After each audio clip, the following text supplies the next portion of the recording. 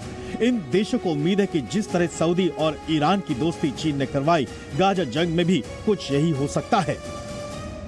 国家召开联合特别峰会，就巴以局势发出清晰而强烈的共同声音，呼吁推动停火止战，保护平民，开展人道救援，落实两国方案。中方对此完全支持。 दूसरी ओर मुस्लिम देशों ने भी जंग रोकने के लिए एक दूसरे का साथ देने की अपील की है। हालांकि ईरान के भड़काऊ बयान जारी हैं। ईरान के मुताबिक इजराइल ये युद्ध कभी नहीं जीतेगा।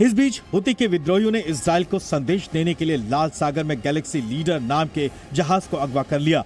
बताया जा रहा है कि जहाज तुर्की से भारत आ रहा था।